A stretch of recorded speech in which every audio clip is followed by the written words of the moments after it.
Hey, it's Katherine. Let's talk about your bio.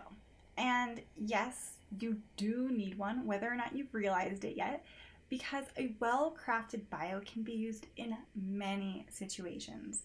Whether you're meeting people for the first time, or someone is asking you what you're doing on a website, or on a webinar that you're at, or whatever it is, put it on your social media accounts to create consistency. Consistency is really awesome and key when you're branding. So that's definitely another added benefit.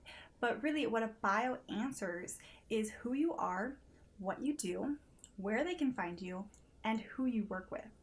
If your bio doesn't answer all four of those questions in 1 to 2 short sentences, then it's not ready yet for sharing because it won't answer all of those questions, and people might come to the wrong conclusion as to what you do, or not really be interested in what you're doing. Well, people still might not be interested if they're not in your target demographic, but all the same, the idea is that it really should answer all of those questions to detract from how much confusion telling people and introducing yourself and your business could bring about.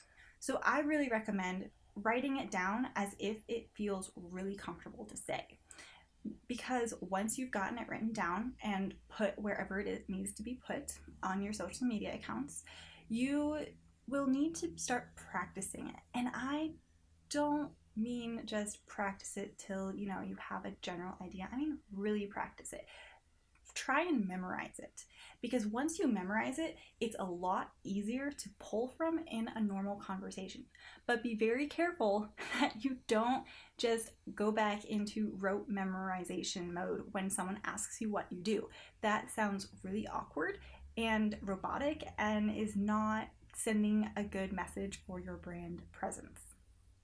Okay, so that's one of the reasons why I say write it as though it feels good to say, just in case that happens.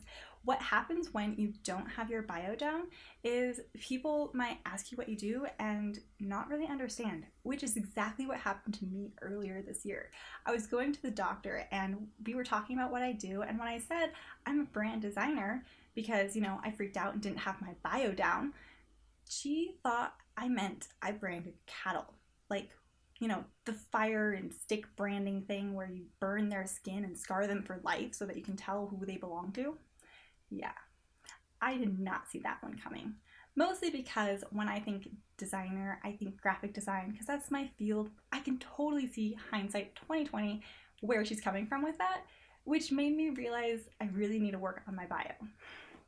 I did end up clarifying it by saying, no, I create logos for small businesses, but even that I knew was selling myself short because I didn't really tell her everything that I do. I don't just create logos and I don't just create websites. I really help my clients with developing their strategy and figuring out and getting really confident in being a representative of their brand and knowing what their brand is and what their bigger purpose is. That's what I do as a brand strategist. So if you don't have your bio down, you might fall into this trap of either sounding robotic and awkward when you're meeting someone.